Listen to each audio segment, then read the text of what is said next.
Hey everyone, Bruce here. It's been about 2 years since I made a series on this Harbor Freight gasless flux core welder mods, where I converted this Harbor Freight 90 amp gasless flux core welder from AC to a DC machine. I get requests or comments about people wanting to put those videos that I made all into one video, where it's a lot easier to access the information. So this video is a remake of the best parts of the series where I did the Harbor Freight gasless flux core welder mods. For those who are interested in having just one video to go to find all that information. I'll try to go ahead and do timestamps, put those in the description to kind of help you out for the different segments of the modifications, as well as I'll list all of the Amazon affiliate links for the items that I used to make the modifications to this machine. I'll put all that stuff in the description. I'll try to update those links to the best ones that I can find for the products that I used. And maybe that'll help out someone that's looking to modify one of these machines from AC to DC conversion. One of these Harbor Freight gasless flux core welders. Anyway, let's roll to the video. Item number 68887. And the biggest problem with this welder is it is an AC machine, alternating current machine. I'm going to convert this AC welder into a DC negative electrode. They call that DCEN, DCEN, which means the gun will have the negative polarity and the ground cable will have the positive polarity. All right, let's look at the parts. The first and main part is going to be this bridge rectifier, which this one is a 150 amp 1600 volt bridge rectifier. I bought a heat sink to go with it. I bought some used capacitors I found on eBay, 2200 microfarads. I bought 3 of these and they threw in this little one. It's a 4700 microfarad. These came in a 2-pack, so I have 2. I'm only going to use one. It's a 470 ohm resistor. And then I bought from Harbor Freight one of their upgraded clamps. Now, instead of just replacing the clamp, I'm going to replace the entire cable and the clamp, and I'm going to make it detachable with this mini DINS connector. So first off, you just need to open the top, and then it looks like I have 8 screws to pull this side off. So let's get started on that.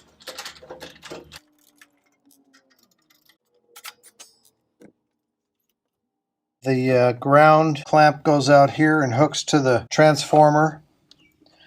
And then the other yellow wire just below it is the other transformer wire that comes out, goes up to the top to the wire feed and goes out to the torch. These two need to connect to the AC side of the bridge rectifier because this is putting out AC power. So what I need to do is I need to cut these 2 wires, this one and the one below it. I'm going to cut them and then I'm going to put on ends that I can put a bolt through. Now I understand this is 8 gauge wire from what everybody's been saying. And I recommend that you get the 150 to 200 amp. I've seen a couple of people have problems with the 100 amp burning out. But again, that's why I'm doing the heat sink, and I want to mount it in here where the fan will circulate air over the cooling fins. I have my bridge rectifier and my heat sink. There's going to be 2 bolts go through here to hold those 2 together, and then on the back side I'll bolt this brace to it. So there'll be 2 of them like this, all bolted together, and then the way that's going to fit in the machine is it's going to be bolted to the top right about like that.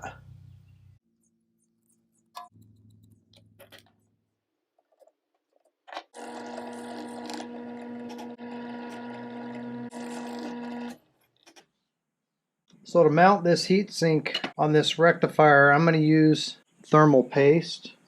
So it's just a small tube of it. This paste has metal particles in it, and it will help with the transfer of heat. This is probably way too much, but whatever I have that squeezes out, I'll just wipe it off. And then put my bolts through there. I got a couple picked out here.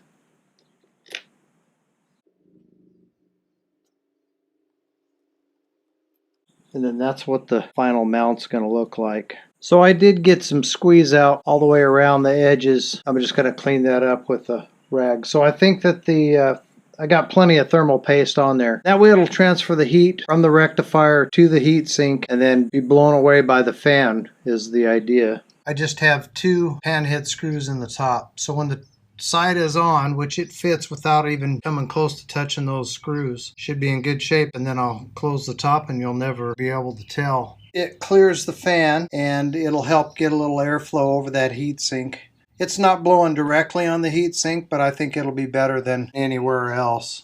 And the only visible outside appearance will be those 2 pan head screws from the top. All right, after a little bit of further analysis, let me show you something. It is actually copper wire. I'm going to be replacing this anyway. So what I think I might do is I'm going to use this wire inside the machine to wire up the bridge rectifier. So I pulled the ground cable loose from here. You undo this set screw. I just slid it back. And this wire is actually coming out of the transformer. So instead of cutting it and making a splice, I think I'm just going to bring it right out of the transformer up here and connect it to the bridge rectifier, and then use the rest of this cable to make my other cables that are going to come back down. I have a couple pieces of wire here that I've got cut to a specific length for the size cables that I need, and then I'm using copper. This happens to be 1/4 inch outer diameter copper. I made my ends about 1 inch long. That way I have 1/2 inch for the terminal where they be smashed flat and a hole drilled in it, and the other 1/2 inch will go, the wire will go up inside. You can see how that's going to fit about halfway into that pipe. And then make sure I have plenty of flux on the wire. I kind of twist it as I push it on, and there we go. So I've got no wires sticking out. I'm going to heat it up on the end. That heat will transfer to the inner wire, and then I'm going to touch my solder right here, and it'll suck the solder up inside. And then last but not least, before it cools, I'm going to push that all the way on. This just helps me make sure that I can see that the solder is being sucked up inside the joint. Just going to use this hammer to kind of hold that in place. Now I'm going to heat it up on the tip. Occasionally touch the solder to the joint, and when it's hot enough, it'll start to melt. Just enough to push the end on there tight. Now once you have it cleaned up, it looks like this. And I'll take a file and clean up any sharp edges, maybe round the corners if you need to for your application. Next, I'm going to take my drill and I'm going to drill an appropriate size hole for the lug. And that's what I'm left with. And it was dirt cheap, basically free. It just took me some time to build.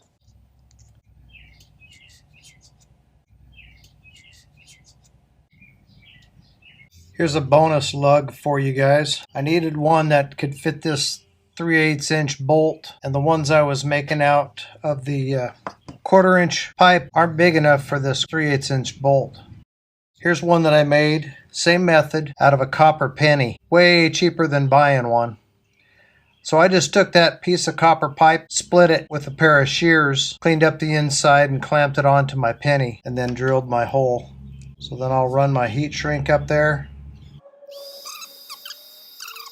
So there's 2 make-your-own cables with copper lugs that were real cheap, and these will work really well for transferring electrical power to your device. I took the ground wire completely out of here, and it was on this mechanism, pushed in. You've got to press in both sides, squeeze them in, and then that'll slide out the front. This is the design of this DINS connector, and it fits in there perfectly. I won't have to do any metal work whatsoever on the case. That'll fit right in there just like that. On the inside of the case, this cap goes on it. There's a lock washer that goes on there, and then this screws on, and it clamps the whole thing together. And then on the back side, you've got just a bolt that goes through your eye on your wire through this, and you can just screw that to the back. Well, I've got the transformer main leads coming out of it connected to the bridge rectifier with some of that 6-gauge cable that used to be the grounding cable for this Harbor Freight welder. I've got a lead that I made out of the 1/4-inch copper piping connected to this wire. Used to be connected to the transformer, but now it's just free, and it will connect to my capacitor bank. So I put an end on it, and it's just dangling at the moment. These two leads are the DC side, positive and negative DC. They're going to come down and connect to my capacitor bank. From the capacitor bank, the negative will go to this one, which happens to be the cable that goes out to the gun, and the positive will connect to the DINs, which will then become my work clamp. So let me show you this contraption that I've cobbled together. I've got positive, positive, and the bottom side of this one is positive. It's critical if you're using multiple capacitors to make sure that you get them connected with the proper polarity. Then somewhere on this bank, I've got to connect one of these resistors. I'm just going to solder it between the positive and the negative. I still need to do that. This is going to lay inside there on the bottom, and it's kind of a real trick to get them tucked in there. But I've got 3 of them connected here, and then this one is going to set somewhat like this, and these 2 leads will connect to it. I can't just stack them all in there and connect them because the room that I have available, so I've had to do this. So I've created 2 bus bars using this same copper piping, smashed it down, drilled the ends out, made it to where I could connect to these capacitors, and covered what I could of the exposed copper pipe with heat shrink. And then since this is going to lay down in there like this, I had to have a way to connect them to this particular one, which will actually be standing up.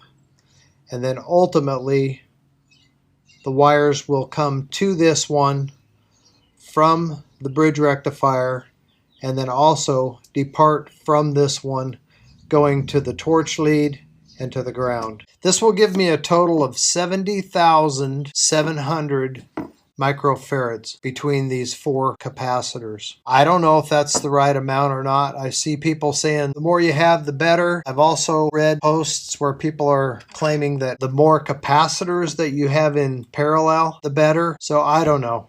I honestly don't know, guys. It's a big experiment, so it should be definitely worth watching to see how it turns out. I'm going to be using high temperature hot glue, and the reason I chose to glue this into the base of the welder is that I can easily remove that with rubbing alcohol. Here's a tip for you. If you put rubbing alcohol on a hot glue joint, the hot glue will come right off of there. It won't leave residue or anything else, and it'll be real easy to pull this out.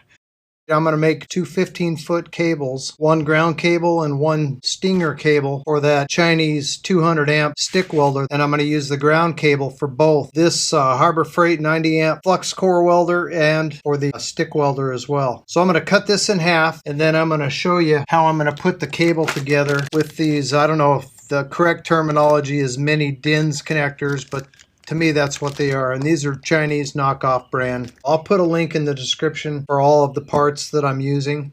I just cut this piece in half. I just used a pair of these. Not the most ideal, but it's what I had, and it worked. This is 4 gauge. So this little connector has a set screw. Mine came with an Allen wrench, and then inside here, it has a copper sleeve that's going to go over the end of the wire, and then stuff it in there and tighten the set screw.